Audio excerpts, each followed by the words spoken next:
I will be forever the myth. You're the king of kings, There's always a pecking order. The little packers never mess with the big packers. So I'm a rooster, and he's a chicken, so to speak.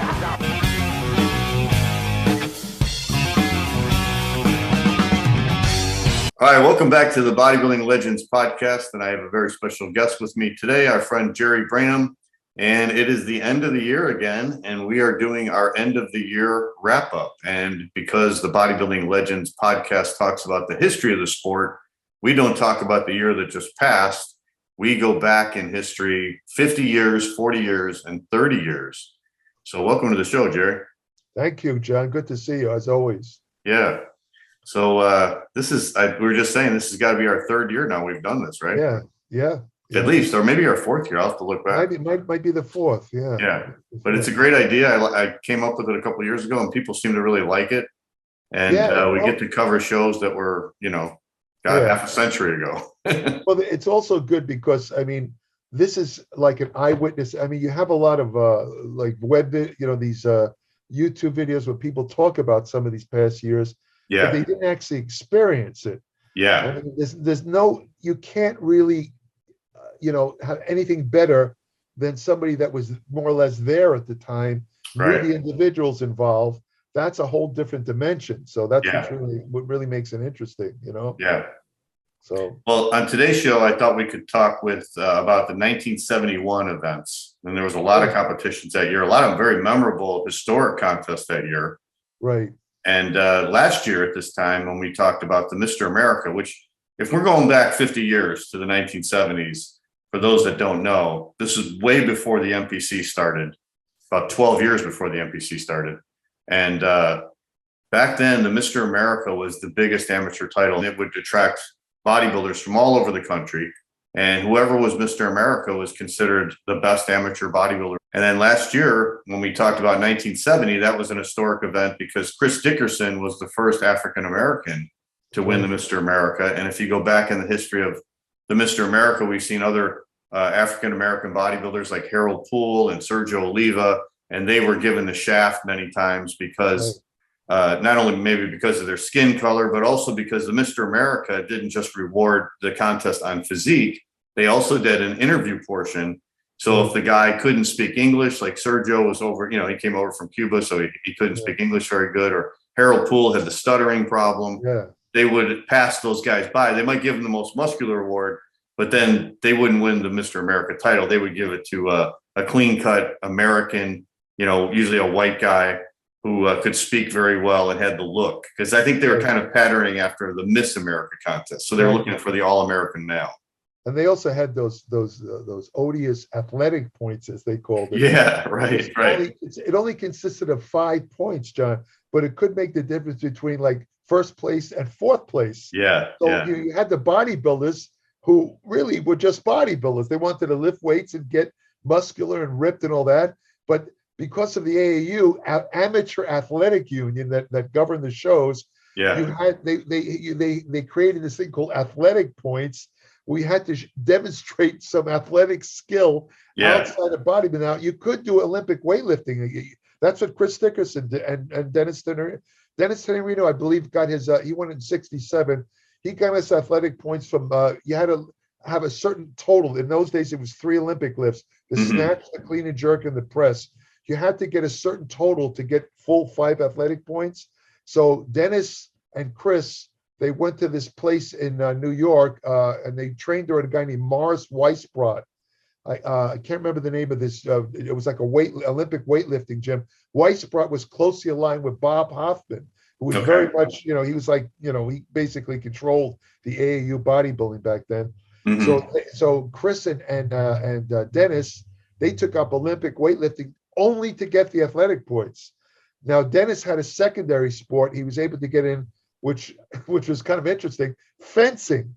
Dennis was an accomplished fencer. So a combination of of the Olympic lifting and the fencing, it gave him the 5 athletic points. But here's the point that's interesting. Without getting those 5 points, those 5 athletic points, it was almost impossible to win the AAU Mr. America unless you had the full. It was so ridiculous. It's like you said about the interviews.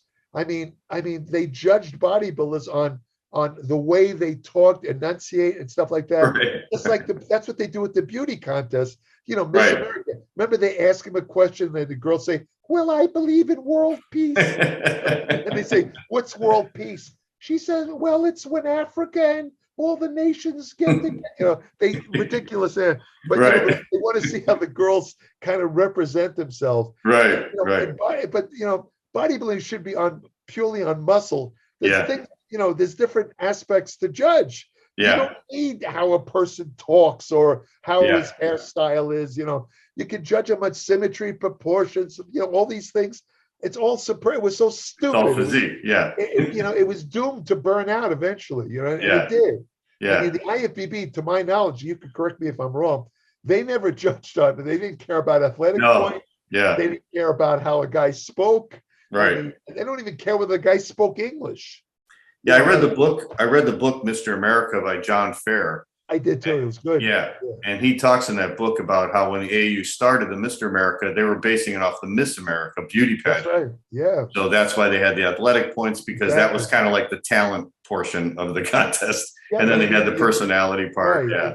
I mean, when you think about it, though, it's so absurd. Does that mean that a guy who speaks very well, but is not as muscular as another guy, will beat the muscular guy?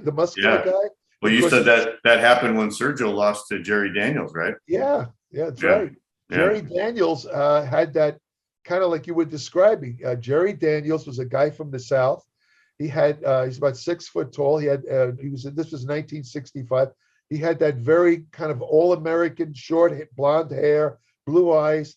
He had that kind of Aryan look, if you want to call it, that Bob Hoffman liked. Right. He wins the title over some of the most muscular guys I think ever. I mean, he beat Bob Guida, he beat Dennis, he beat Sergio Oliva. Right. He looked like a swimmer.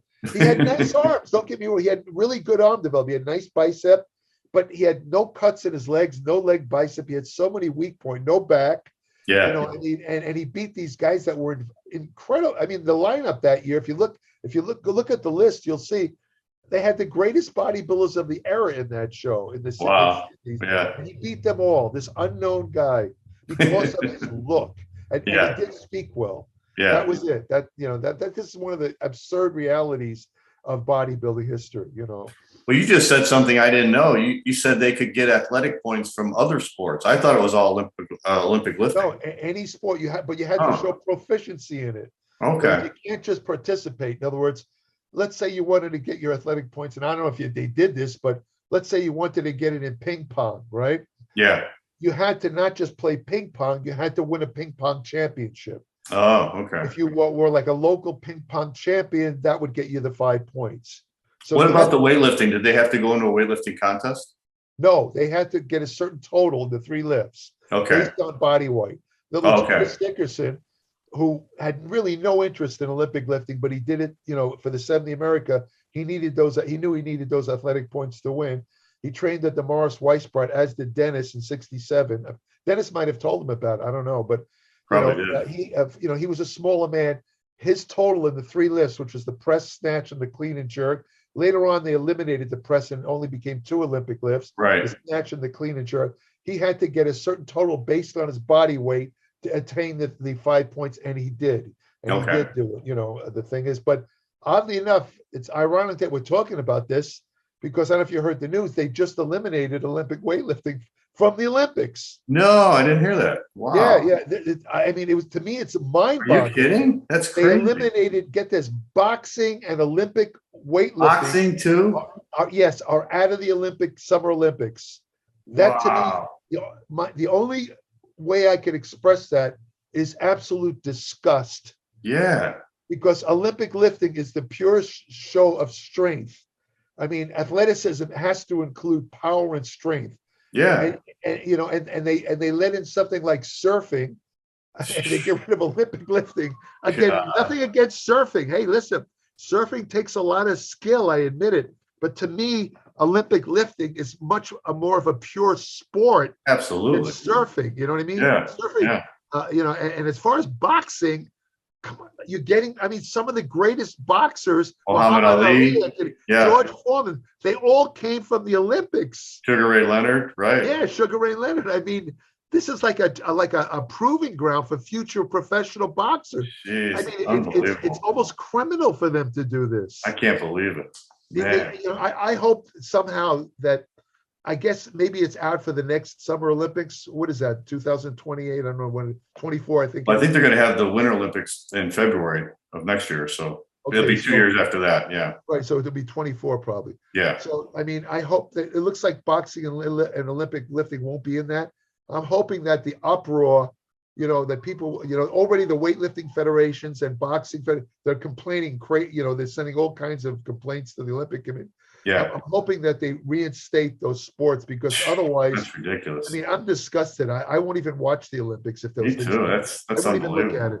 I mean, I respect all the great athletes who compete, but you take out those were the two sports. And when I watch the Olympics, those are the ones I were most interested in. Yeah, absolutely. So yeah. if you take them out, I have no interest in it. No. Right. I agree. God, unbelievable. Terrible. Well, let's talk about 71. So you were at the 1970 Mr. America contest. I was in Culver City Veterans Memorial Auditorium. I was there. Okay. Yeah. So in that contest, as you said, Chris Dickerson won. But Casey Viator, who was only 18 in 1970, was third place, which is unbelievable. He comes back 1 year later and he wins the Mr. America, which now he set the record, of course, winning. He was the youngest guy to ever win Mr. America at 19 years old. And that record still stands to this day. Well, the Mr. America is really no longer going on, but that's an unbelievable accomplishment. Here, I got the list right here. There was 33 guys in that contest. Yeah, but wait a minute, John. I don't think anyone has ever won. Correct me if I'm wrong again, but has anyone ever won an IFBB NPC Nationals at 19? I don't think so. Shane DeMora won the middleweights at 19. But the overall, though. Not the overall, though, no. Okay, so Casey basically still holds the record. Still holds the record, right, yeah. Wow. It's something. Were you there in 71? I wasn't, but I have interesting stories about that because Ken Waller, who was a leading contender for that title, I think it was held back east. I don't know. You probably have it there where it was held in 71, the venue. Yeah, let me see. Back east somewhere. I don't remember where. Maybe Pennsylvania. I think it was, yeah. Yeah, converged on York, so it must have been York, Pennsylvania, and it was York, on Pennsylvania. June 11th, 12th, and 13th. Yeah, I was in college at that time. Ken Waller wanted to, compete in the America, go to the America back east. But the thing is, the promoters in those days, they didn't pay for the bodybuilders to show up. They didn't pay their expenses, their airline flight and the hotels and all that stuff, because it was amateur, Yeah. So Ken Waller approached me. I knew him from Gold's Gym, and he wanted to use my college ID card to get a cheap airline ticket. In those days, if you were a college student, you got a greatly reduced fare, like less than half or something like that. Mm-hmm. He wanted to use my ID to fly to the and I did. I gave him my card. He got the ticket. So he basically flew over there as Jerry Brainum, and I always used to think, now, what if that plane crashed?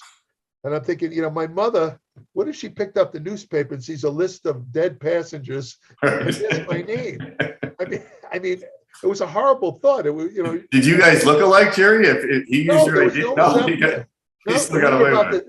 I was about the same height as him. We were both about close to 6 foot. Yeah. But he was very red hair. He had very red hair. Yeah. A lot of freckles, very, very light skin, although, he used to put on a little makeup to give himself some color. There was no resemblance whatsoever. And the odd thing was there was a picture ID, a little photo of me on the ID card. Yeah. But I guess whoever he got the ticket from didn't even bother to look. He just showed him the thing. He probably held his finger over the picture, photo, and he got his ticket, Yeah. But the thing that really annoyed me about that was about maybe less than 6 months later, Ken got married, and he invited all the guys from Gold's Gym. This is the original Gold's Gym.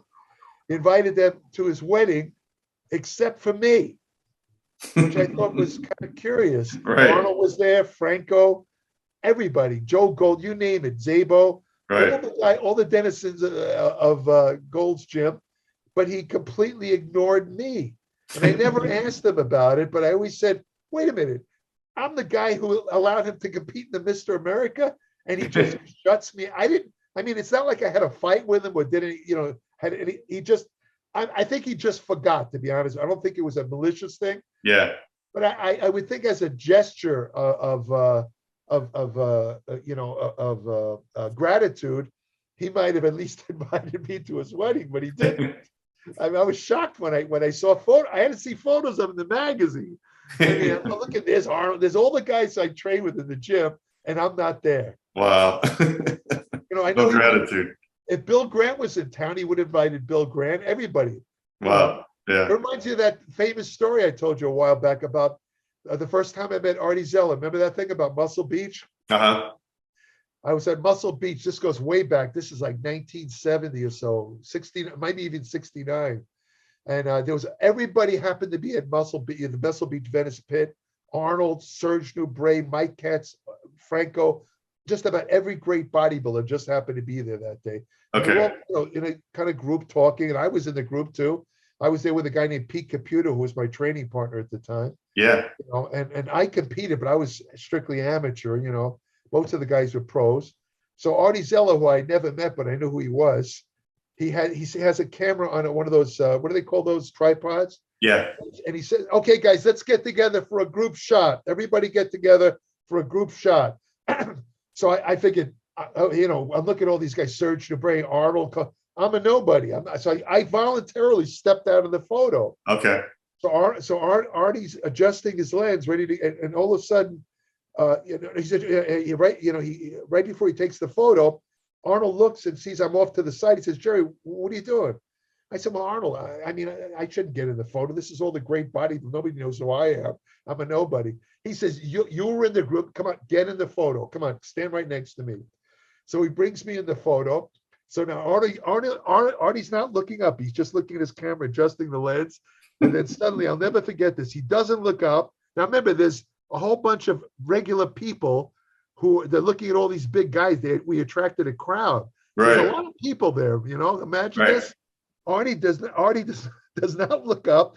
Instead, he reaches his arm out, points to me. Well, I'm in the front with Arnold, and he says, "You out of the picture. He says, this is for known bodybuilders only." And I tell you, I was only 19 years old at the time.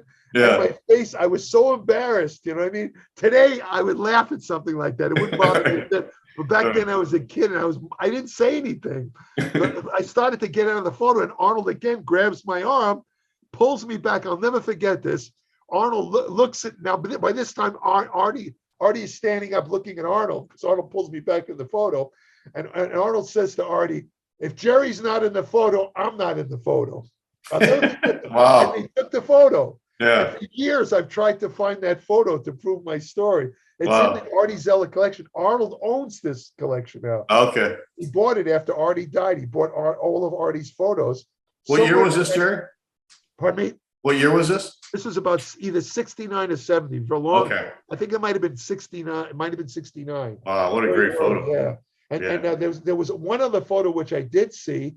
Artie Zeller did a little photo show a couple of years later at the Pacifica Hotel. Has a different name now in Venice. And a bunch of the guys from the gym went, and there was one of the slides showed me and Pete Caputo standing on either side of Arnold. This is taken the same day, and Arnold's doing the most muscular shot. And he used to make a face where he'd pick up one eyebrow and close the other. Yeah, one. right. You know that face he used to make. Yeah. That photo I did see. I wish I had the photos, but I never got it. Wow, that's awesome. That's how I met Artie Zeller. And oh, really? We actually became good friends later. I never held it against him, but we laughed about it later in later years. But I got to tell you, John, I admit I was, oh my God, I was embarrassed beyond words. Oh yeah, that is embarrassing. Every eye looked at me. All these Right. people, you know. You out of the photo. Everybody, Sergio, everybody suddenly looked at me. You know, it's like the spotlight was on me. It was, I felt like I could have been standing there naked for all intents and purposes. Right. It was horrible. Well, you mentioned Waller. Now, Waller was second to Dickerson the year before, and Casey was third. So Waller was one of the favorites. And it says, I'm reading this article right here. It says that he was disqualified from the contest in 71 because he appeared in an advertisement in the magazine. It must have been Leaders magazine. Yeah, I'm sure. And then they said it only has to be amateur bodybuilders. I guess they figured he got paid for the advertisement. So they had a vote, and it was 5-2 to kick him out of the show. So he wasn't able to compete. Oh, I forgot that part, but I can tell you which ad it was. Weeder did an ad where he had Waller. It was they used to do these fake. I think they still do them to this day, except now they use Photoshop. This would be way before Photoshop, way before computers. He took a photo of what's his name, Waller, Ken, in the off season. You know, when he get a little smooth. Yeah. You know what Ken did is he stick his stomach out like he had a big pot ball, and he put his shoulders back, so he looked like this kind of fat, out of shape guy. You never know he's a champion bodybuilder. Yeah. And then the after photo would show it with him in contest condition, of course, with a tremendous abs and ripped. It was to sell one of Weeder's products, and it was completely fake, you know, because first of all, Ken wasn't in that bad a shape. They just did very bad lighting. He stuck his stomach out and he pulled his shoulder. He made him look as bad as possible. It was a fraudulent ad, to put it bluntly, you know. Yeah. But that's the ad that probably got him kicked out. Wow. Yeah. Well, that would have been a great, huh? They still do those ads today. You can see them all. Oh yeah, before and after, for sure. Before and after, and it's all nonsense. You know, I mean, people fall for that stuff. It's sad. Who do you think would have won between him and Casey? That's a good question, but I would have probably still given it to Casey. Yeah. And I'll tell you why, because Casey improved. Oh, okay. 70 and 71, Casey actually got a little bit more mature looking, and he was bigger. Yeah. He was bigger and harder in 71. It would have been close because Ken had a pretty complete body, you know. And he was taller. And he was taller. That's true. Yeah. But you see, the thing is, Casey had those incredible arms and forearms. Ken never had great arms. Yeah, that's true. It was he had good legs, but not good arms. His legs were terrific. Big calves, you know, small, narrow waist for a big guy, but he never had really, but you know, if they would have done the comparison shots, I think Casey would have, it would have been close, but Casey would have edged him. Yeah. That's my opinion. So second place went to Pete Grymkowski, and this was, I think, Pete's first time where he took second. I think he took second like 3 years in a row, and then he finally just got fed up with the AAU and went over to the IFBB. Yeah. Pete Grymkowski, you know, I think that's the first time I ever saw him when he competed in that show. Okay. And he had these, you know, Pete kind of was almost like an early version of Gary Stridham in that he had these tremendous deltoid development. Yeah. And he had width like you cannot believe. He was so wide. Right. I mean, he looked like a monster, this guy. His upper body was, and he had big legs. You know, he didn't have a aesthetic physique, but he had just a real thick physique, you know? Yeah. So, you know, that was the first time I saw him. He was just a big, talk about deltoid. This guy had gigantic deltoids. Yeah. You know. And he was from Rochester, New York. Rochester, New York. Where Danny Padilla was from. Yeah, good. You knew Danny Padilla very well. I think they might have trained together a couple of times. Yeah. And then Bill St. John was third. Do you remember him? Sure do. He's still on Facebook. I see him occasionally posting. You know, he's wow. Yeah, he's still on Facebook. You might want to contact him. Yeah, I was thinking that. Yeah. He's on Facebook. He's on my friend list, so I know he's still around. So Val Vasilev, who was his good friend, 1964 Mr. America, he's still around too. He's also, okay. Wow. Yeah. These might be good interviews, you know. Yeah, they would be. I can tell you funny stories about Val Vasilev too, but the thing is that Bill St. John had a nice physique. We had really great abs, very classic abdominal development. And the thing about St. John is that he had one of those physiques where nothing other than his abs stood out. but he had great symmetry and proportion. He had all the body parts. Yeah. And that's probably why he placed high. In other words, didn't have great arms. He didn't have massive legs or giant calves, but he had nice overall. He was in shape, and he had great symmetry and proportion. That accounts for his high placing. They said that him and Grymkowski actually tied. I don't know how they did the scoring back then, but they both got 350 points. Casey got 377 points, so sounds like he was a pretty easy winner. But Pete and Bill tied, and then Pete won the tiebreaker, and he got second place. Yeah, well, Pete was a lot bigger than Bill St. John. Yeah. Probably edged him out on the size. But, as far as proportions and symmetry, if you went by that, you'd have to give it to Bill St. John over Pete Grymkowski. It's funny. I'm reading this article here, and it said that, you don't think about this, but they didn't have air conditioning back then. Yeah. When they held it in the auditorium and it was in the summertime, they said it was usually like in the 90 degrees. So can you imagine watching this contest and there's no air conditioning? These guys were probably sweating like crazy, man. I know. Back there. I'm sure it was. Ed Corney was fourth. Ed Corney, yeah. There's a guy who, that was obviously before he went to the IFBB. Yeah. I met Ed Corney in 1970. The year before this. And I forget whether he won the California either 70 or 71. I can't remember. The thing I remember about Ed Corney when I met him, I think he was living in Fresno, California when I met him. Okay. I met him at the original Gold's Gym, and I'd seen him in the magazines, and I thought he had a really fantastic physique. What did I ask him? I can't remember. I asked him something. I asked him this question about nutrition, and he gave me this funny answer. I asked him something about how he got so hard looking for contests, and he gave me this answer that was just absurd. Something about drinking orange juice or something like that. And even back then, I knew that it was crazy, and he wasn't being sarcastic. And I just looked at him and I said, well, I didn't say anything. I said, well, thanks, Ed. I appreciate it. Good luck in the contest.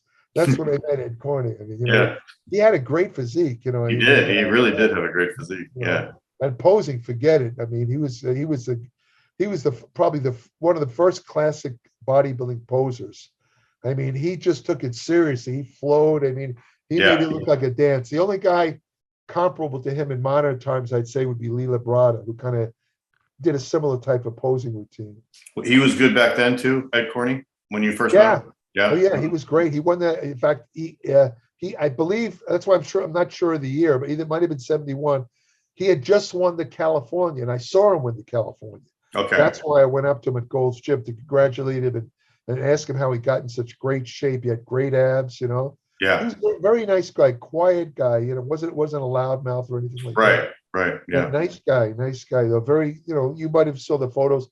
He trained with Arnold Little at Gold. Oh yeah, sure. Very much into the training, very serious. They said he lived in Fremont, California. Oh, Fremont. Okay, I thought it was. Yeah. I knew it started with an F. Yeah, I couldn't remember. Yeah. I also remember vaguely that he had quite a few children, if I remember correctly. Yeah, he's married a few times too. I don't remember exactly how many, but I remember that he had quite a few children. When I did the interview with Danny Padilla, I know he was good friends with him when Danny came out to California.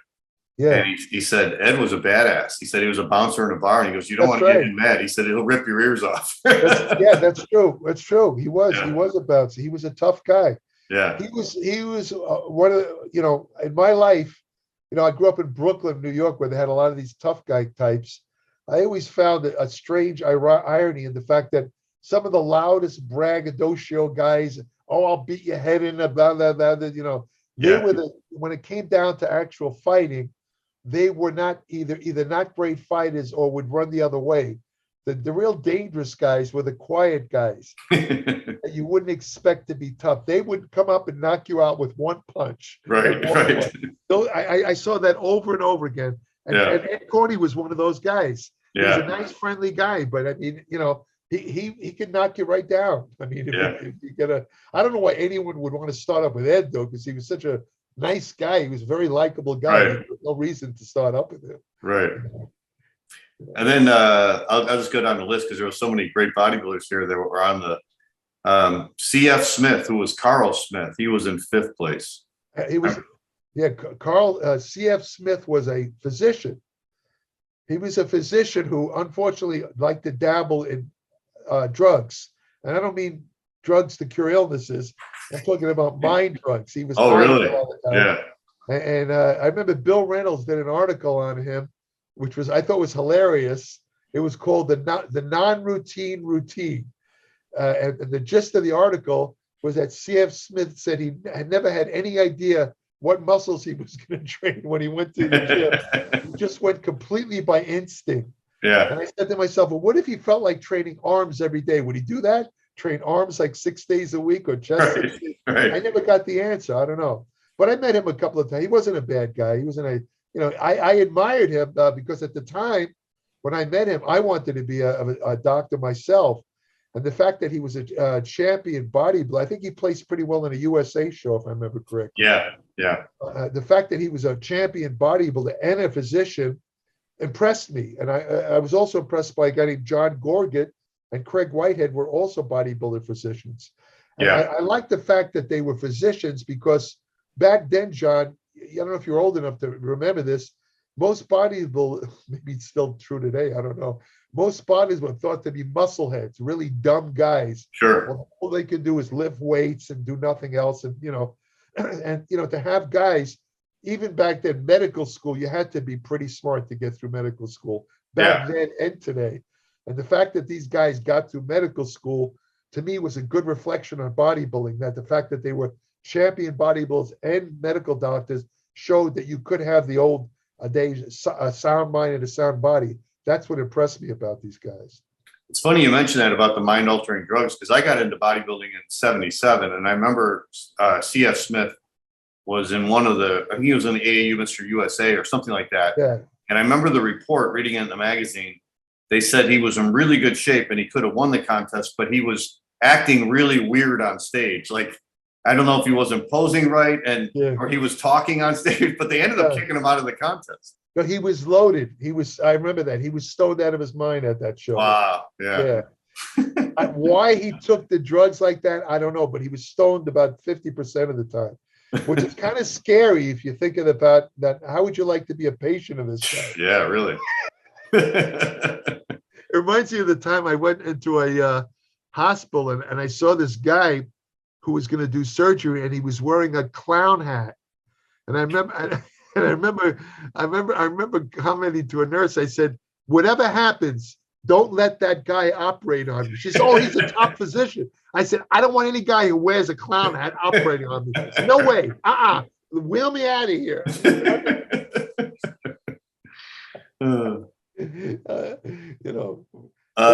He was a smart guy. He was just nuts. He was very eccentric. Yeah. So we got some other names on this list. Annabelle Lopez was 6th. Charles Amato was 7th. Charles Amato won. He was known for his abs. He won best in the 70 America.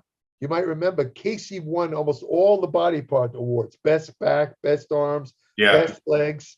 I don't know if he won most muscular. I don't remember. Maybe Amato won. I don't know. But Amato won one of the few body parts that Casey didn't win, which was best abdominal. He was from Oregon. Chuck Amato. Yeah, nice physique, lean, very lean, cut, great abs. I remember him. Yeah. Bob Gallucci was 9th. Remember him? He was the natural. Bob Gallucci was a teenage Mr. America from Connecticut. Yeah. Went on to become a teacher. He actually became a principal.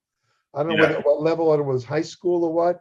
He was an avowed natural bodybuilder, one of the first. Very strong about natural bodybuilding. I mean, very, total advocate. He would not, he would make statements. He would, if he had to take any drug to compete, he would not compete at all. He was very staunch anti-drug. And that was probably before people were even saying they were natural, right? That's right. That's way before. Yeah. And of course, because he had a great physique, he had good arms, he had a good overall physique. Big structure, big guy. Big guy, yeah. But people accused him. They didn't believe him. Just like today. Any guy who is in great shape and muscular, whether he's big or not, if he says he's clean and natural, I know you've gotten this yourself because I've seen it online where people have accused you, Natural Universe, of being on drugs. Yeah. They refuse to accept the fact that some people can actually get in that kind of condition without drugs. Yeah. I mean, and I've always got annoyed about that, because rather than give a guy like you credit for hard training and and everything you've done to attain that physique, they gotta put you down. John Hansen, without drugs, he'd have no physique. The fact is they couldn't be successful. They couldn't get a physique. So, and they were so annoyed, they kind of like passed it on to you. And that's what I believe. No, seriously, I think that's the mindset behind all these guys that go after the natural bodybuilder, because they cannot believe that these guys got a physique and they couldn't without drugs. But that's just the way it is. Yeah. They don't understand that the years and years of workouts, all the hard workouts, all the eating, they don't take that into account. That. I've gotten big fights online because I defended the bodybuilders of yesteryear, like Reg Park and Steve Reeves. Yeah. I knew Reg Park very well. Yeah. And, these guys did not take steroids. I know this for a fact. Right. And yet people say, oh, Reg Park, he did a 500-pound belt. Come on. You see him in Hercules. Get out of here. You're out of your mind. Steve Reeves took a bunch of this stuff. No, they did not. These guys were just, if you want to call them genetically gifted. Yeah. Reg Park was a fanatic when he was a young man. He trained that 5x5 system. Yeah. Steve Reeves is very, very dedicated and stuff like that. I mean, Steve Reeves would not do any exercise if he thought it would make his waist wider. He would avoid it. Yeah. Any exercise that even had an inkling of making, because he loved having that narrow waist. These guys were very dedicated, and they just had good genetics. That's all. I watched a video the other day of a guy who calls himself a scientist. I guess he has a PhD. He was talking about elite bodybuilders, and he said without having the proper genetics, he made a flat statement: it's impossible to be Mr. Olympia. And I took exception to that, because I could think of at least one guy, or more than one guy, who won the Mr. Olympia that didn't have the greatest genetics. Right. I'll name him: Larry Scott. Yeah. Sure, Larry Scott had fantastic arms and delts. Yeah, and he had a nice-looking guy, but he had no back, no width. I mean, his legs were extremely mediocre. Good calves, but mediocre thighs. Not much leg biceps. He was missing a lot of body parts, yet he won the Mr. Olympia twice. See, John, this is an example of a guy, and I'm not trying to put this guy down. He doesn't obviously know the history of bodybuilding. Right. Because if he had, he wouldn't have made that statement. Yeah. Of course, the better your genetics, the greater the chance of winning the Olympia. Don't get me wrong. Yeah. I mean, you could take, and I've said this many times, you could take all the steroids and drugs in the world. If you don't have the genetics to go with it, you're not going to win the Olympia. You still have to have certain genetics. Right. But in other words, Scott's genetics were in his arms and shoulders. But if you talk about overall genetics, he wasn't that genetically gifted. That's my point.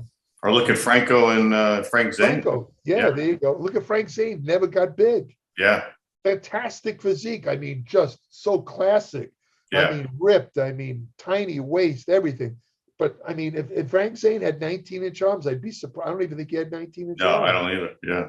To me, his arms look like maybe 18 at the most. At the most, yeah. But I mean, would anyone say that he didn't deserve to win the Olympia 3 times? I don't think so. I wouldn't. I think he deserved it. Yeah. You know?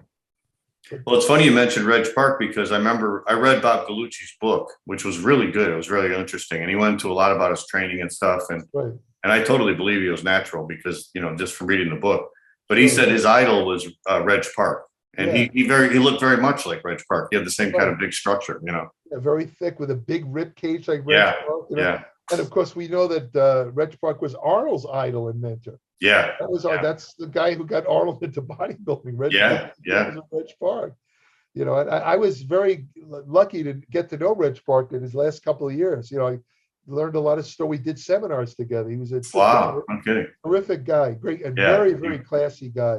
Yeah. Real gentleman.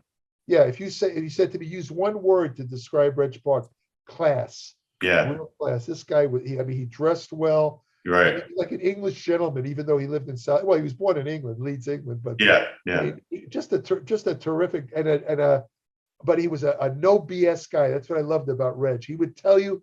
I mean, he would never lie to you. If you said, Reg, give me an opinion of my physique, he would tell you exactly what he thought, pulling no punch. He wouldn't try and hurt your feelings. Yeah. But he'd be honest with you, and I appreciated that about him. Yeah. Very honest, forthright guy. Yeah.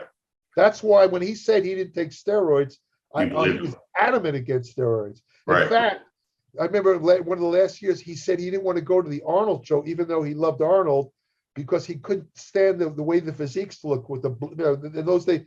This is, a couple of years, they still had the bloated belly. He hated the look of the pro bodybuilders. Yeah. He thought it was destroying bodybuilding. This is what Reg said. Well, I always believed him because you could see as he got older, like when he went into the Mr. Universe against Arnold in 1970, where I think he was already in his 40s, I think. Right. You could see his physique had declined. Right, it wasn't the same physique he had when he was winning Mr. Universe, That's is what happens when you're natural and you get in your 40s and 50s, your physique goes down. Yeah. That's right. That's very true. Yeah. You're right. Yeah. And then 10th place was very notable because that was Mike Mentzer, who was also 19 years old. He was the same age as Casey. Right. And as we mentioned before, or you were going to mention the story, Mike met Casey at the contest. Right. And who did I talk to? I think it was Dave Masterakis. And Dave was good friends with Mike. And Dave told me that after the contest, Dave was not in that contest, but Mike called him up. And he goes, Dave, he goes, I was in the Mr. America.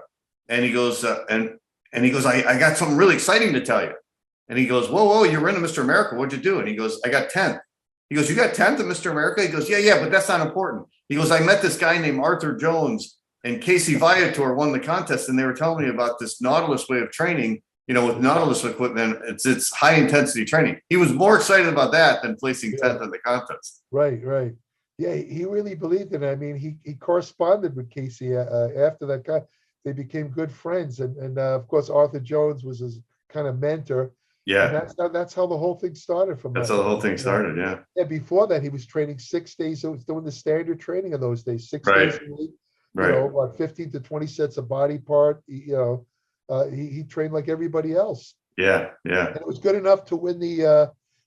Well, hold on, let me think. No, I was going to say when he won the IFBB America, he was already on high intensity. No, he up until the 71 show, he trained conventional manner. After 71, he started training high intensity. Yeah. Right. Yeah. And talk about great genetics. If you ever seen pictures of Mike at 19 years old, oh my God, what a great, huge arms and legs at 19. It was amazing. Yeah, he just kind of looked like a smaller version of how he looked later on. Yeah. He had the small looking waist, the big calves, and good arm. He just got bigger. I'm surprised he didn't place higher, actually. Yeah, that's a good point. I guess maybe because he wasn't known. Yeah. Completely unknown back then. Nobody knew who he was. And then it says William Grant from Orange, New Jersey got 12th. That's got to be Bill Grant, right? That's Bill Grant. Yeah. Bill Grant. Yeah, Bill. He competed in the 70 America too. In fact, that's where I met Bill Grant. Right. You saw him in the gym. Yeah, the story. I met him about 2 days after the 70 America. I'd seen him, and I had been at the show, as I said, and he was in the gym training with a friend of his. I remember it was at the chinning bar, in Gold's gym, and I said to him, "Hey, Bill," I said, I went up to him and I said, "I think you got robbed." And Zabo, Zabo Kazuski, Mr. Abs. Yeah. He was particularly impressed with Bill Grant because Bill Grant had great abs. Okay. and Zabo had said to me, that guy Grant should have placed much higher. Yeah. He got ripped off, or he should have been in the top 5. Yeah. So, I went up to Bill Grant. I said, Bill, Zabo and I both agree you should have placed a lot higher. And I remember he was still annoyed. He looked at me and he just said, "Yeah, thanks a lot, man." And he walked away. That was how he laughed when we talk about the story today. I mean, right. And because we became close friends over the years. Right. It kind of gave me the brush off when 50 years later, you're still close friends. Yeah. 51 years later, and that first one wasn't very auspicious. He was still annoyed about the guy. He didn't want to talk about it. Yeah. He was pissed off. And then it says Kent Keene from Orlando, Florida was in 15th. Yep. Kent and Bill Grant were good friends. They competed in a lot of contests. Kent died about a couple of years ago. Kent went on to win the what was it called? The Masters Mr. North America was, I think, his biggest title. Yeah, but he was a training partner of Arnold, and that's right. Manager of Gold's Gym. Yeah, very enthusiastic guy, very well liked. he was actually way back he was even in the 67 America that Tenerino competed in. Wow. He was in that show. But Kent was a good guy. I mean, competed in a lot of shows, and he worked at Gold's Gym for a number of years, very well liked. Yeah. Ken had this great thing where he remembered everybody's name. Oh, yeah. Once you joined the gym, he knew your name. Okay. Amazing how he did that. Yeah. The only other guy I've seen able to do that, I think I mentioned this before, was Arnold. Oh, yeah. Once Arnold meets you, he remembers your name. I mean, it's not just, all right, I saw him a lot in the old days, so it's natural he'd remember, but I've seen him do it with other people. Wow. I'll meet them one time, and a year later, they go up to him, like, let's say the guy's name's Paul. He'll go up and say, hey, Arnold, and Arnold will say, how you doing, Paul? And I'm thinking, whoa, one time, I would never remember a guy's name a year later that I met one time for 5 minutes. Never.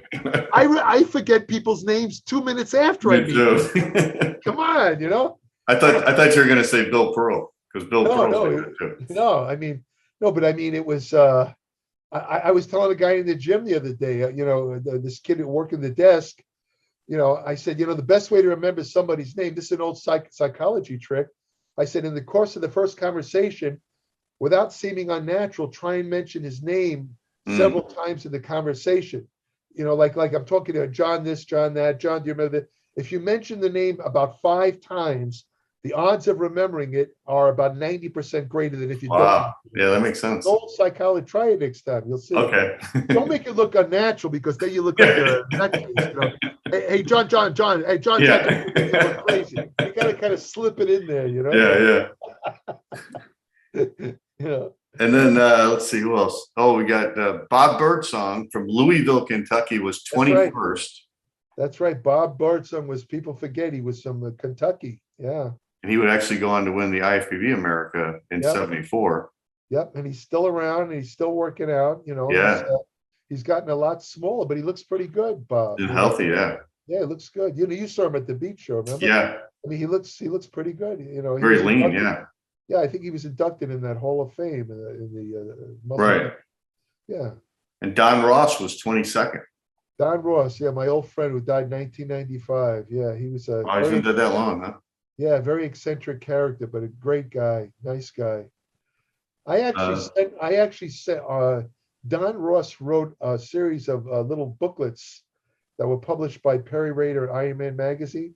I actually sent for one of his booklets when I was a kid. I was how old was I? I had to be like 15. I sent for one. I told him that later on when we became friends. He was an intelligent. He's very eccentric, but very intelligent. Just a fun guy to be around. I mean, he always was very lively. I was very sad when he died. Very sad. Yeah, he was very passionate about bodybuilding. He loved bodybuilding. Yeah. Very passionate. Loved it. I was going to tell you, when I was in I was going to mention the story. When I was in the Natural Mr. Universe contest, it was in Venice Beach High School, right on the beach. Yeah. And I went out from Chicago by myself. I didn't know anybody there, and it was a new organization, so I didn't know anybody. And Kent Keene was one of the backstage expediters.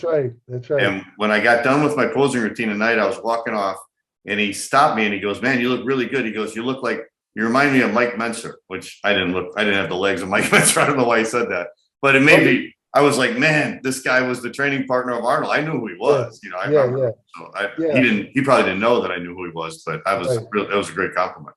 It was, but Ken was, he did that a lot in his later years until he became too sick. He was he expedited backstage. He was like a backstage expediter. Yeah. And he just loved being around bodybuilding in any way he could. This guy just loved it. I mean, he loved it all the way to the end. He loved it. Wow. Yeah. Let me mention a couple more. Doug Beaver. Remember Doug Beaver? I trained with Doug Beaver a couple of times at Gold's Gym in the early right around that time, as a matter of fact. In fact, it might have been while he was training for that show. Wow. Doug Beaver was known for his triceps. Yeah, huge triceps. I remember. Like almost like a Bill Pearl tricep, stuck out like a. Yeah. And he was a really nice guy. I still can remember doing line tricep extensions with Doug Beaver. Yeah. his triceps, I mean, he had such a very, very nice guy. I think he's from the Midwest somewhere, if I remember correctly. Fremont, Ohio, yeah. Yeah. I'm sorry. Yeah, Fremont, Ohio. Yeah. Yeah, and I was shocked years later. I just happened to notice something on Facebook about the late Doug Beaver, and I was like stunned. I hadn't even known he passed away. And again, I felt bad. Yeah. He was just a nice guy, really great guy. We did quite a few arm workouts together. And then here's one that's really interesting, Jerry. Ronald Thompson from Flint, Michigan, 30th place. 30th place. So went on to win, what was it, 74? Let me see. Mr. America? Because, yeah, he did win Mr. America. It was only a couple years later. Yeah, I think it was 74. 74, you're right. Yeah, because 73 was Jim Morris and 75 three years later. 3 years later, he wins. Yeah, 3 years later. He went from dead last to winning the Mr. America. Now, my question is, I don't even remember him being in that contest in 71. So my question is, what did he look like that was so bad in 71 that he would place? Because if you remember how he looked when he won, he had a nice physique. He had, again, big calves, nice sweep on his thigh, nice arm shape, good abs. He had a great overall symmetry look, Yeah. And I'm thinking, how could he have looked so bad? I know. Was the competition that great in 71 that a guy like him would place dead last, or did he just come in out of shape? Or maybe he was just starting out. Yeah. Had much muscle. Yeah. There was never any photos of him shown from that show. No. So I don't know what the guy looked like. Let me see if they got the body part awards here. Yeah, they do. Most muscular went to Casey. He beat out Mike Dayton. Remember Mike Dayton? I knew Mike Dayton well, too. Mike Dayton was a strange guy. He was into strongman feats. He used to hang himself, right? He used to hang himself, right? And he would rip telephone books, all this. Great handcuffs. He'd bend horseshoes. He'd do all this stuff. Yeah. But Mike Dayton was a very quiet, nice guy from Central California somewhere. I can't remember where.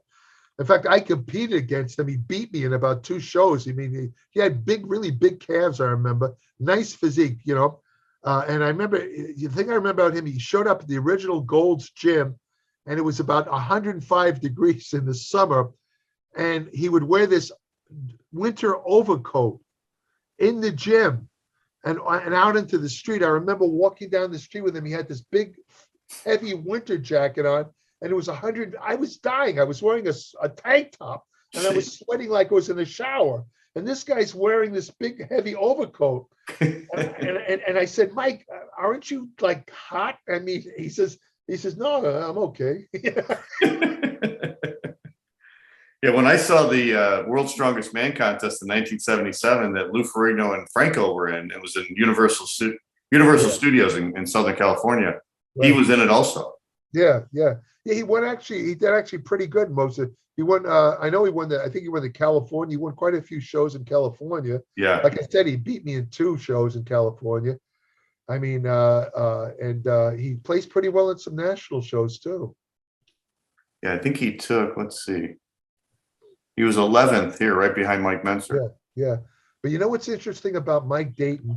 When I knew Mike Dayton, he was he was a young guy, a little older than me, I believe. He had curly, kind of light-colored curly hair, right?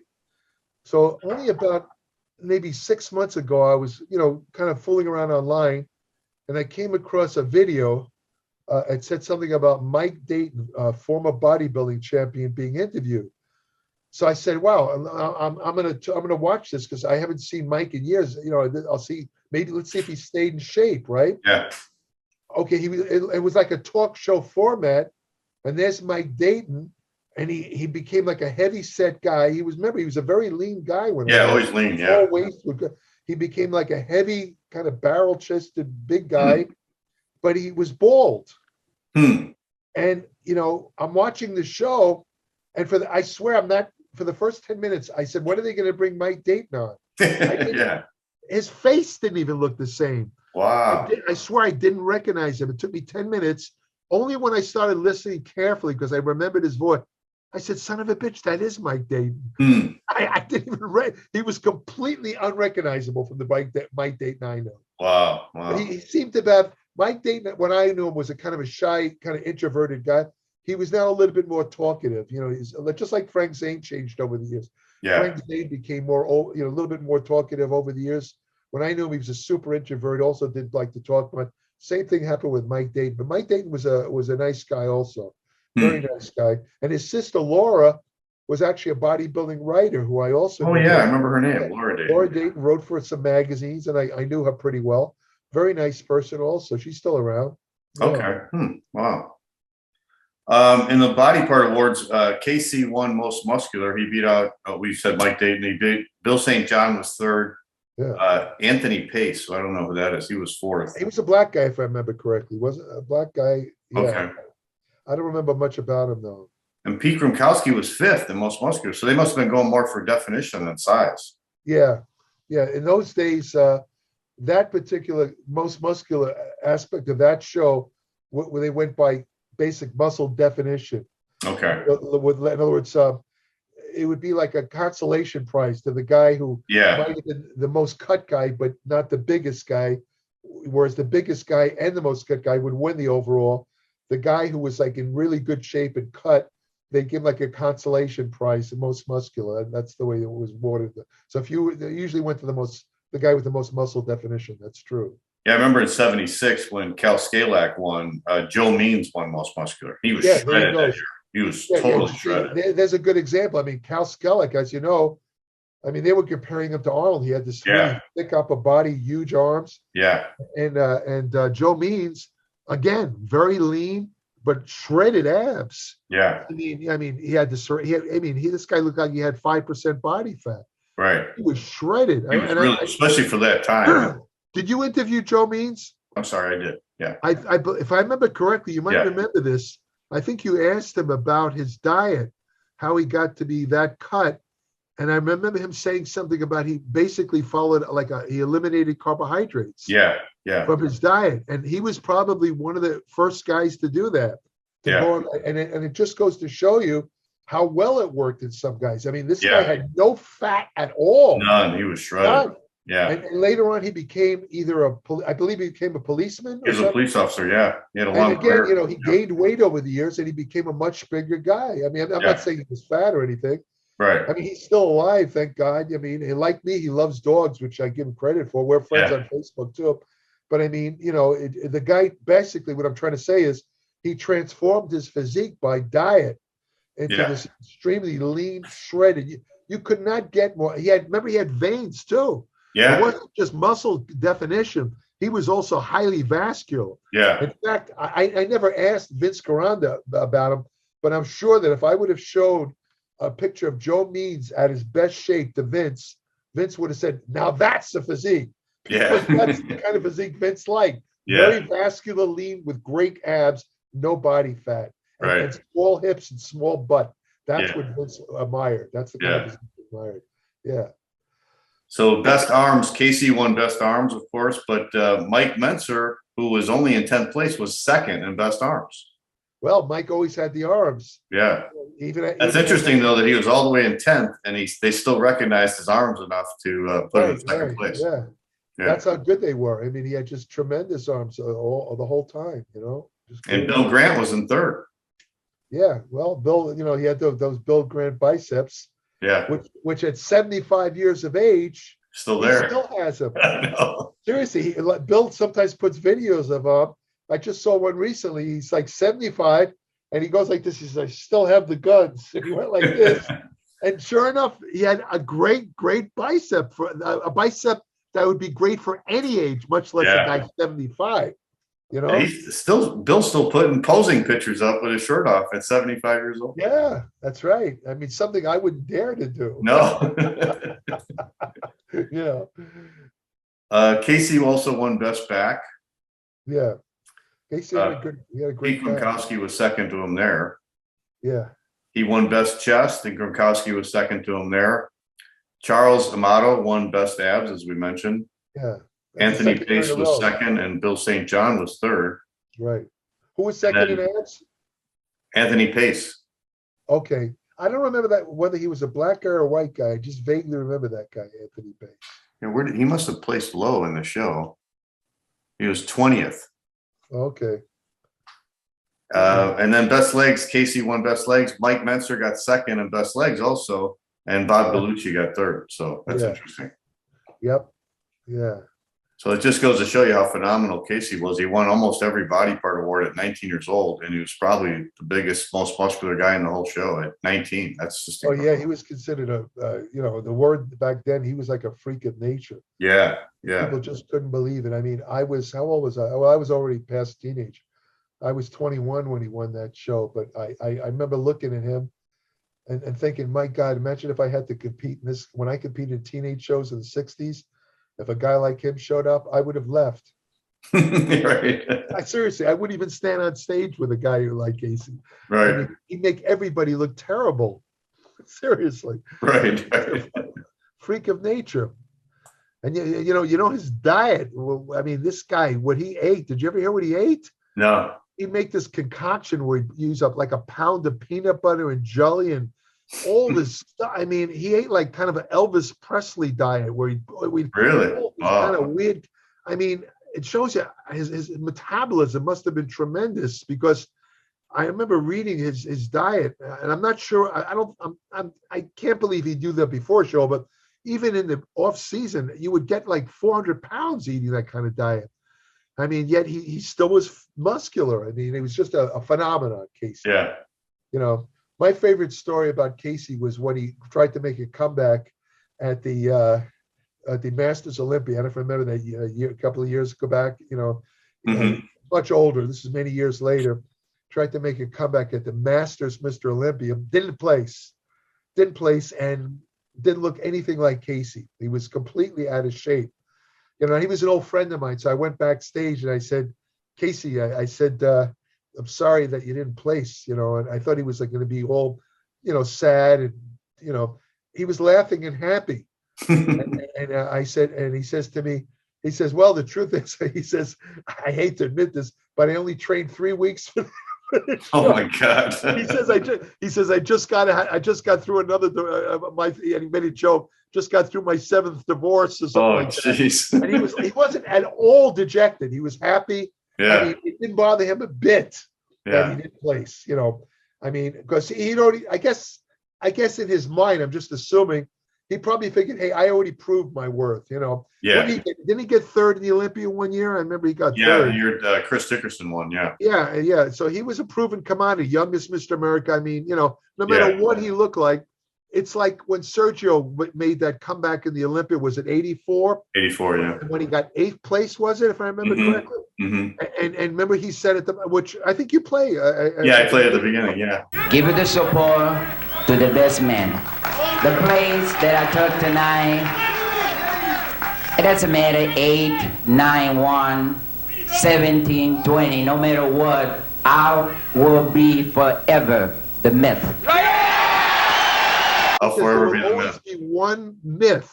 Yeah. And he's right. In other words, no matter what he placed in that show, people won't remember him for his 8th place. It doesn't matter. It doesn't even matter. Yeah, it makes no difference at all. They're going to remember this magnificent freak body, and I mean that in the kindest way. Yeah. That even to this day, I don't think anybody has really equaled the genetics of Sergio Oliva. No. Not even his own son. No. I mean, this guy was just an absolute freak. I know. And so who cares that he got 8th? He's already, and that's the way Casey was. He said, I look like crap, but who cares? Right. So, I look at pictures of Sergio today, and I'm still in awe. Me too. Amazing. Yeah. I come across show, like some of those side poses where he's going like that with the arm. Yeah. And I'm thinking, holy Toledo. His arms are bigger than his head. His waist is so small. It's just like, and he had those gigantic forearms and the pads. Yeah. And he had legs. Yeah. And I remember the first time I saw him in person, I had to rub my eyes in disbelief. I couldn't believe how small his waist was. I know. And his shoulders were like this. Yeah. The only guy I've ever seen in all the years I've been in bodybuilding who had a smaller waist than Sergio was Brian Buchanan. The only guy. Yeah. The only guy I've ever seen. Well, another show I want to talk about was let's go to the IFBB. We'll continue with the amateur shows. Now, when we talked about these shows in the 1960s, remember when they had the Mr. Olympia when Larry Scott won it? Yes. You would always have the Mr. America, the Mr. Universe, Right. and sometimes even the Mr. World. They would have them all in one night. That's true. That all held at the Brooklyn Academy of Music. All at the Brooklyn Academy of Music, yeah. So now in the 1970s, it kind of changed because that year they had the Mr. Olympia over in Europe for the first time. So that was the first time they moved it from New York, Right. and they brought it over to Paris, which we'll talk about in a minute. But so they didn't have the Mr. They did have the Mr. Universe with the Mr. Olympia that year. But the other shows, the Mr. World and the Mr. America, they were held in different places.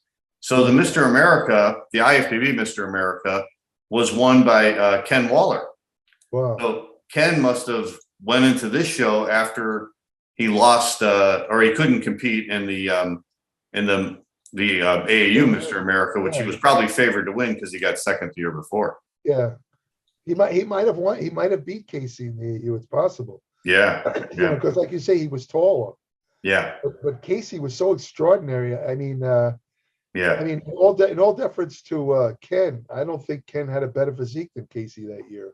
Yeah. I just don't think so. Casey was more complete and just so freaking thick. Yeah. Hard to beat, you know.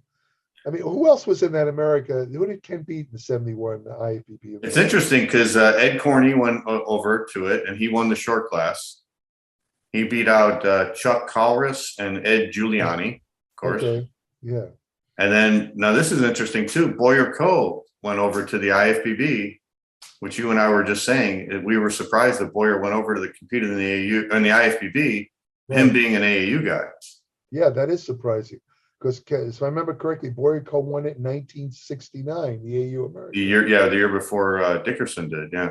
Which makes me wonder why he would want to compete in the IFBB America when he already had an America title. I don't understand the thinking behind that. Yeah, and then he already won the universe too because he won the NABA universe. He went over to London and won the NABA universe. I guess you'd have to ask Boyer. I don't know what his reasoning was for that. Personally, I wouldn't have done it. I mean, he already has an America under his belt. He has a universe title. Why risk going in the American, losing like he did to Ken Waller? Yeah. Well, knowing Boyer, I think he just liked to compete. I think because remember the year before too, he did the AAU Mr. World. Yeah. With Sergio and Arnold. Yeah. Maybe he figured that it would just be an easy win for him. Yeah. You know, because he did have a great physique. Maybe he figured, well, I'll just add now. I'll have two Mr. America titles. Right. That would make sense. I mean, I can understand that, you know. But I mean, you beat out Pete Caputo too, who was your training partner. Right? Yeah, Pete Caputo was my trainer. In fact, I trained with Pete Caputo for that contest. We both trained while he was getting ready for that show. Did you know Chuck Fautz? Is that how you say his name? Fautz. He was competing in quite a few IFBB. Chuck Fautz. I know him very well. Oh, really? Okay. He was originally from New Jersey, came out to California, trained at Vince's gym, right? Okay. And he won quite a few shows. He had great abs, great upper body. His legs were not that great, but he had a great upper body. Now Chuck is still around, and it's funny because when I knew him when we were younger, we didn't talk much at all. You know, when I'd see him at Vince's gym and stuff, for no reason, there wasn't any argument or anything. He just didn't seem very friendly. Yeah. Later on, though, I got in a talk with him at one of the Muscle Beach shows. Now, of course, he's a much older guy, and he's a very friendly guy. I mean, we talked about the old days, He's a nice guy, it turns out. And what he did is the story I heard, I don't know the exact details, is he invested in real estate and became actually quite successful financially. Wow, good for him. He's actually in his senior years. He's one of those guys that's pretty well off financially. Doesn't have to worry about anything. Wow, that's awesome. Did quite well. Yeah. Wow. He's one of those quiet kind of. He was a smart guy though. Yeah. When you get to talk to him, you realize that Charles Fautz is a smart guy. Definitely. He was in a lot of magazines back then too. A lot of magazines, covers. Yeah. Weeder used him in a lot of pictures and stuff. He had a good look. He had blonde hair. Yeah. And he came out to California, got the California look, so to speak. I've got an old Muscle Builder where he's on the cover. Yeah, he did a couple of beach shots with Frank Zane and Arnold and those guys. Yeah. Weeder. Yeah. That was Chuck Fautz. So Ken Waller won the tall class. He beat out Art Peacock, who went on to. I think he's still competing.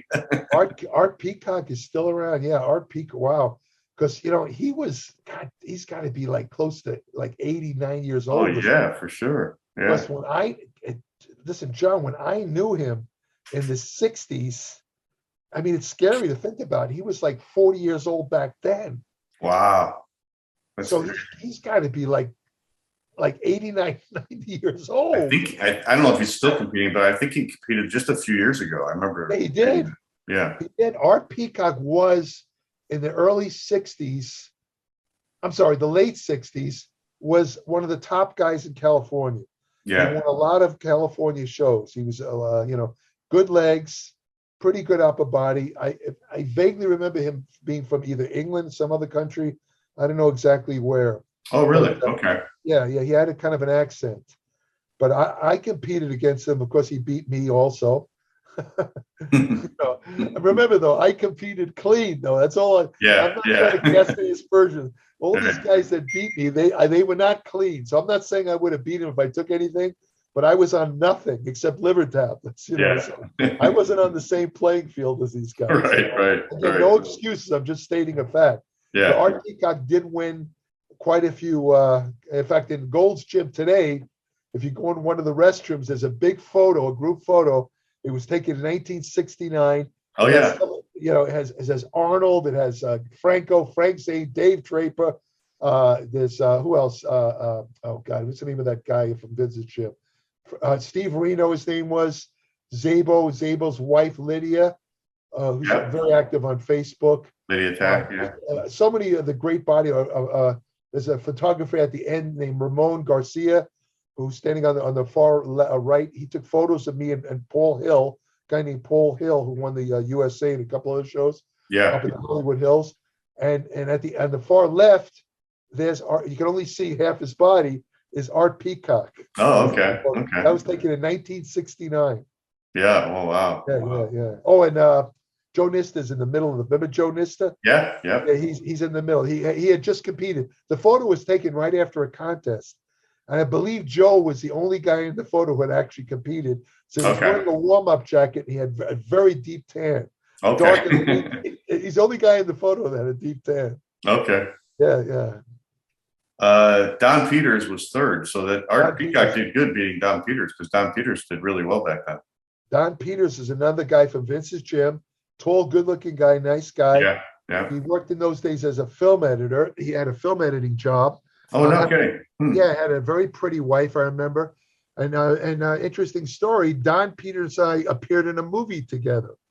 They called up the gym. They wanted a couple of bodybuilders for a scene in a movie that was going to be shot in believe it or not, the Pasadena Art Museum in Pasadena, California. Okay. None of us knew what it was. I knew Don Peters. At that time, I was already trained. This was 1974. Yeah, 74. I was already training at Gold. I was at Gold's Gym, but I had known Don when I was at Vince's Gym back in 69. Okay. So I showed up in there. Hey, Don, how you doing? We're talking this and that, and there was two other guys who I didn't know very well, but I kind of hung out with Don because I knew him. And they put us in this little room, and we're waiting, and like 3 hours go by, and I'm getting very restless because they're not giving us any food. Remember, we were all hardcore, but Don was training for the Mr. America. Wow. And he was just, he was relaxed, but I was getting antsy. So one of the assistant directors walks in, and I say, hey, buddy, listen, we've been sitting here for hours. What's going on, man? When are we going to be used, Because we were only getting paid, I think it was either something like $75, I think it was, for the day, right? Okay. So I remember saying right before the guy walked in, I said to Don, I said, you know what? I said, if they don't use us soon, I'm getting out of here because it's not worth it to sit here all day for $75. I'm cutting out. And Don just shrugged, So then the assistant DA walks in and he says, and I said, hey, buddy, are you going to use us or what? I mean, come on, we've been here 4 hours. Yeah. I said, what are we going to do anyway? So he says, you're going to be masseurs giving massages to gorgeous women. And I turned to Don Peters and I said, you know what? I don't have anything else to do today. Don Peters, everybody in the room, even the assistant director, cracked up. And what I didn't know at the time, it was a funny story, because sure enough, about a half hour later, they brought us out. They had these massage tables set up in the middle of this museum, right? This big museum. and I remember we were wearing. I wore a white tank top, white shorts. So did Don Peters. I was almost embarrassed because I mean I was competing, but I'm standing next to a Mr. America competitor, and he was looked a lot better than I did. So unfortunately he was at the next massage table, so I was more or less right next to him. But I didn't care, So so we're standing there now by these massage tables, and again another half hour goes by. There's nothing going on. We're standing there. So then these women come out in bathrobes, and they, and they're getting ready to shoot the scene. And a couple of guys walk out too, also in bathrobes, and they're just sitting on the tables, and we're standing next to the tables. So I'm looking at my table, and there's nobody there. And I said, and I called over one of the crew guys. I said, I don't understand. There's no, this is before they had the CGI. Yeah. I said, there's nobody here. I mean, what am I supposed to do? He said, oh, you'll be giving a massage to the female lead. She's doing a scene right now at a closed set with David Carradine, who was the star of the movie. It was called Death Race 2000. Was the name? Oh, I remember that movie. Yeah. Right. So about 5 minutes later, again, most of the women were sitting there in bathrobes. My girl walks out. She also has a bathrobe. So this is the funny story. They had a guy at that time who was the leading DJ in Los Angeles, the number one DJ in Los Angeles, was named the Real Don Steele. And he was acting like a sports announcer because it's supposed to be a competition. Okay. Death race it involved the more people you could kill by running down with the car. That's who wins. And he was supposed to be the guy who did the commentating. Yeah. And he was on the set. And this is a funny story. So the girls are all sitting there in the bathrobes. My girl walks out, and the director says, "Okay, get ready to shoot." And we're standing, and suddenly all the women stand up. And, they take off the bathrobes. I figured they're going to have bikinis on, or they didn't have anything on at all, John. Wow. And I remember this girl lies down on my table, and she had the most gorgeous body, like right out of Playboy. And Real Don Steele told me later, he says that he cracked up when he looked at my face, because he says I was like this when she took and I just froze, because in those days I was very shy. Yeah. Nobody told me that they'd be nude. I had no idea, right? Right. So anyway, to make a long story short, so we had to act like we're massaging these girls, and and I'm getting worried that I'm going to get excited and embarrass myself or something like that, But in the meantime, they had to stop the scene for a second to adjust the cameras, and so this guy walks up to the girl. Remember, she was beautiful. This girl went on to do a show with Tom Hanks called Bosom Buddies, like a couple of years later. Okay. Very gorgeous girl. In fact, I saw a photo of. I looked her up not long ago. She's like in her 70s, and she's still gorgeous, right? Wow. So this guy tries to pick her up. He walks up. One of the guys in the movie walks up and is trying to pick her up. And I'm listening to the guy, and I'm thinking, who is this jerk? He's talking like out of one side of the talking like this. And I'm thinking, this girl's going to tell him to get lost any second. And she's trying to be friendly with him because he was like the bad guy in the movie. You know what I mean?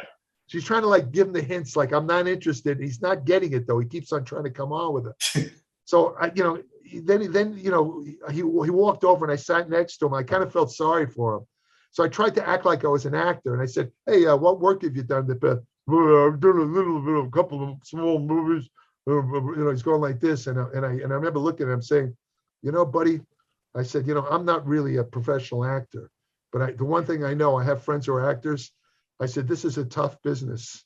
I said, my advice to you, I don't know you, I'm not trying to, be critical, but you might want to think about, doing something else, getting something on the side. And I didn't want to say that he was deformed because he spoke that at once, and he was a weird guy. I'll take my chances, but thanks for the advice, he goes, right? And I remember, and I said, well, what's your name? Sylvester Stallone. And I remember a year later, I was at a newsstand, and they had what they called the trades, Hollywood Reporter and Variety, and they had movies in production. And I looked at it, and there was a movie called Rocky, and I looked at the star, Sylvester Stallone. I'm thinking, how did that knucklehead get a part in the movie? And I remember being astounded. Yeah. And that's the funny thing. I told Sylvester Stallone to get another job. Yeah. and not long before that, I was having lunch with Arnold, and Arnold had just started out in movies himself. He had had a couple of extra jobs. Yeah. And I said the same thing to him. I said, listen, Arnold, let me tell you, as a friend, I said, if you're the greatest bodybuilder, I said, but I don't know how far you can get to be as an actor. You're a big guy. You got that accent, Arnold Schwarzenegger. I said, the only roles you're going to get are these kind of leg breaker thing. Because in the movie, he got a job. He played like a guy who was a leg breaker, a guy, a tough guy who then had no lines. Right. I said, that's the only jobs you'll probably get. I said, do something else. Don't concentrate on acting.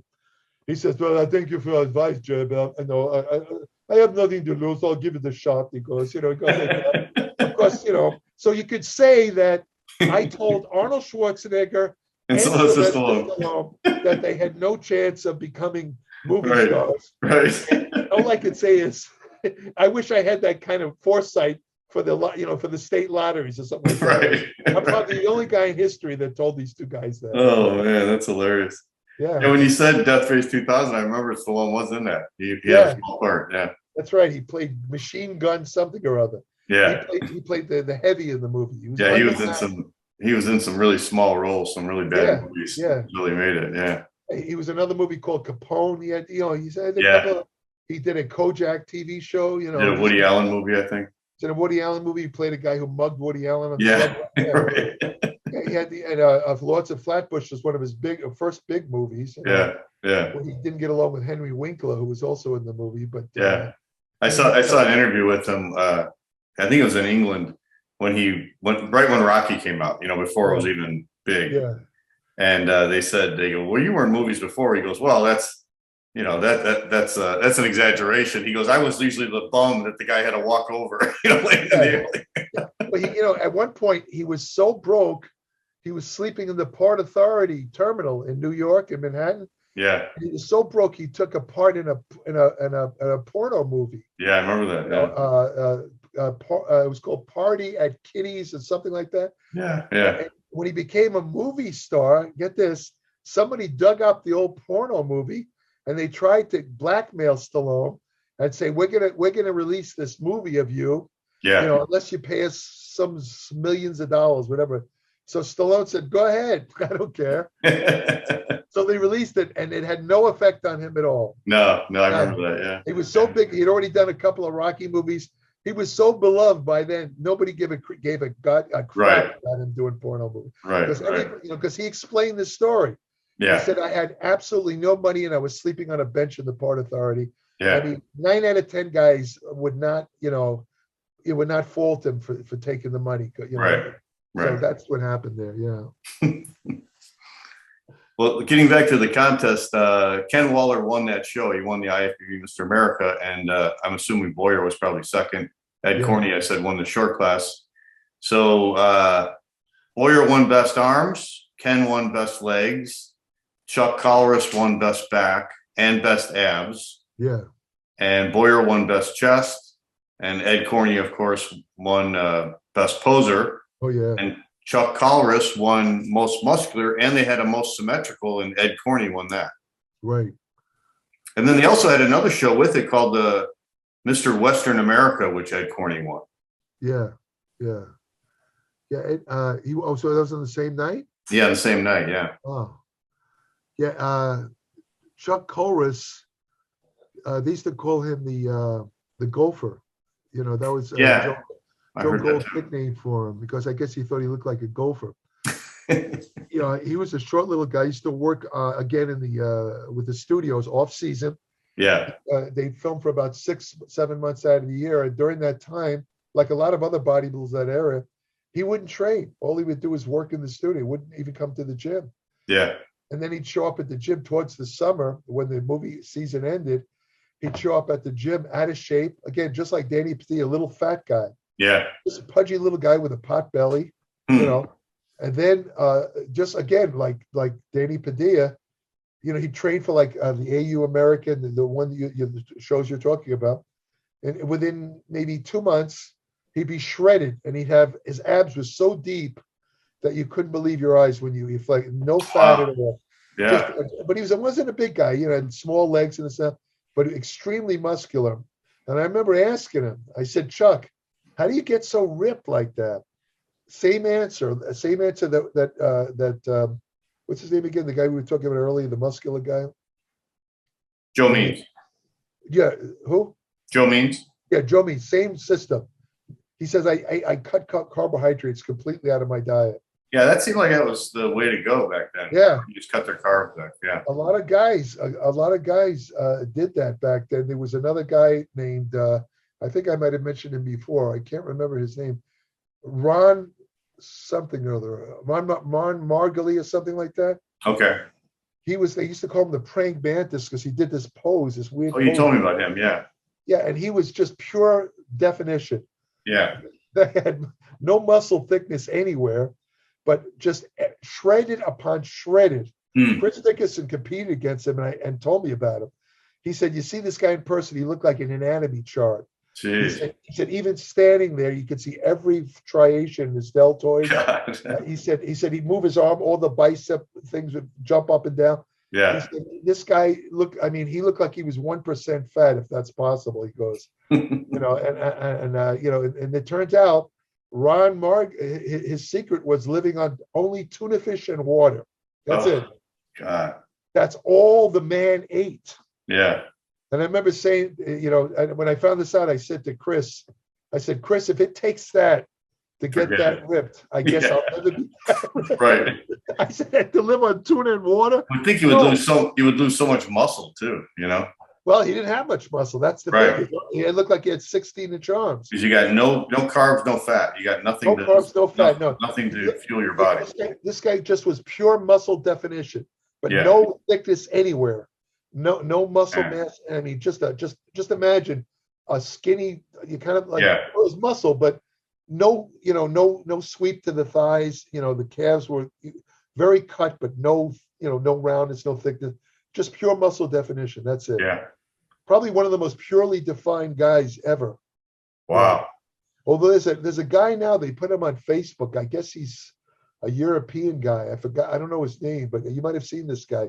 There's pictures of him. He looks like a human anatomy chart. Yeah, I think I have seen those pictures. This guy's like about 6'3". He's tall. Yeah. Again, not very big, but just shredded beyond belief, this guy. Yeah. And I also saw him interviewed, and they said, well, how do you get this definition? Like, nobody has it like you. Yeah. He says, I don't do anything special. He says, I eat a normal diet. He says, I don't cut out carbohydrates. I just train the normal way, 8 to 10 reps a percent, nothing. Just a genetic freak. He says, it must be just genetics. He says, and the guy was honest. He says, I don't do anything special at all. He said that. Yeah. But, I mean, when you see him do chins, the back, he's got striations all over his back. It's scary looking. Wow. I mean, that's genetic. Yeah, genetic. I remember I did a teenage show. I competed a lot as a teenager. Yeah. And they would call up like, 4 or 5 guys. And you never really knew how you compared with anybody because, you're up on stage with them and stuff. Sure. And I remember we were doing comparisons and the crowd was cheering for this guy to my right. And he was a little skinny guy. Right. So when this prejudging ended and I got dressed, I went out to the audience. I met my brother and my friends from the gym. I go, why the hell were they cheering for that guy? The guy, oh, he was so ripped. You wouldn't have believed it. I go, him? I go, the guy was like 150 pounds, Right. He probably looked really shredded under the lights and everything. Yeah, he did. Yeah. You would never think it looking at him, but, when he hit the poses, Yeah. But, Frank Zane used that technique too, Yeah. He'd get really hard and he presented himself in a way, especially under the lights, where he looked a lot bigger than if you saw him under plain lighting right in front of you. I mean, he wouldn't look nearly as big. It's almost like an illusion effect, Well, listen to the list of judges at this IFBB Mr. America, Jerry. Bill Pearl, Larry Scott, Zabel Kwaszewski, Ernie Phillips, Eddie Sylvester, the promoter of Mr. International, Russ Warner, Seymour Koenig, Arnold, and who wrote the article? Dick Tyler. That's what you call a real all-star panel. That's the judging panel, yeah. That's got to be one of the most impressive judging panels ever. I mean, you got some bodybuilders. Isn't that crazy? Bill Pearl, geez. Bill Pearl and Larry Scott. Wow. Yeah. And they said Arnold and Franco both did a posing routine at night. And then they did a dual posing routine. They said that was probably the first time they ever did it. They said, let's get them out together. And they did it together. Wow. And Franco did his powerlifting act. He's deadlifted 700 pounds for reps. Yeah, I remember seeing photos of that. I saw photos of that. Yeah. Yeah. And Dave Dupree went up there with him and they were benching together. And I think they did like 455. Yeah. Dave Crazy. Dupree was an old friend of mine. Yeah. Yeah. Well, before we get to the big show, which was the NABA Universe and the Mr. Olympia, I want to talk about the IFBB Mr. World contest, which again, that used to be held with the Olympia and all that stuff on the same night, but they didn't hold it that night. So they had it, let's see where it was. So they had the Mr. World and Mr. USA together. And Franco won the Mr. World. Now, Franco lost the Mr. World the year before to Dave Draper. Remember Dave Draper, Rick Wayne, and Franco were all in it. And that was the same night as the Mr. Olympia. And Franco wins the Mr. World then the year later. And let me see where it was at. New York. Oh, no, it was at LA. It was? Okay. Yeah, 'cause I remember now. I think it might have been at the Embassy Auditorium in downtown LA. Oh, okay. Yeah. Did you go to that one? No? No, but I remember the background. I remember recognizing it as the Embassy because I competed in that auditorium a couple of times. Yeah. The old Embassy, that's where they used to hold the big bodybuilding shows in the late 60s, early 70s. Well, it doesn't sound like the Mr. World had a big lineup with a lot of names. Let's see. Franco won the short class. Some guy from Japan, Sagatu Takamoto, was in second. And Courtney Brown from Trinidad was in third. And then Steve Burnett from Trinidad won the medium class. Right. Franklin Green, well, I remember him.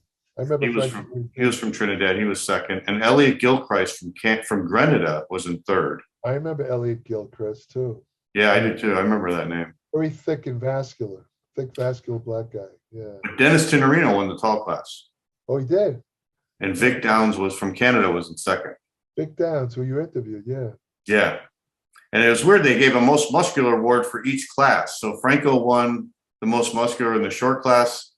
Elliot Gilchrist won the medium class. Yeah. And then Vic Downs won the most muscular in the tall class. Right. And then Franco won best arms.